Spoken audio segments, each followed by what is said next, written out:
किछि दिन तले मु गोटे पाठशाला करी से मु दर्शेइथिली जे भारत वर्ष रे जेतेबेले गणतांत्रिक पद्धति रे शासन चलिला बा पार्लियामेंट्री डेमोक्रेसी चलिला सेतेबेले पार्लियामेंट 136 दिन 140 दिन चलुला।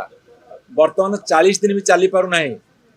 एवं भारत वर्षर विभिन्न राज्य रे विधानसभा माने वर्तमान कोटी 10 दिन कोटी 7 दिन कोटी 15 दिन कोटी 25 दिन कोटी 30 दिन चलुची से एवं ओडिशा विधानसभा रे मध्य 40-42 दिन चलुची। केरला विधानसभा 38 दिन चलुची किंतु ताकू जत हिसाब करा गला से हिसाब रे मध्य फुल फ्लेज विधानसभा चली पारु नाही।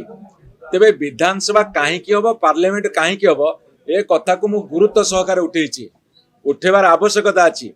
जे एमपी हबो जे एमएलए हबो तांकर दायित्व हला विधानसभा रे आलोचना करिवे, बिल पास करिवे, बजेट पास करिवे एवं तल स्तर रे पैसा खर्च होउछि कि नै तो तदारक करिवे।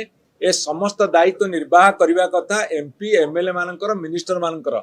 किंतु भारत वर्ष रे से भली वर्तमान होउ नाही जोटा कि पार्लियामेंट्री डेमोक्रेसी प्रति गोटे बड़ धक्का।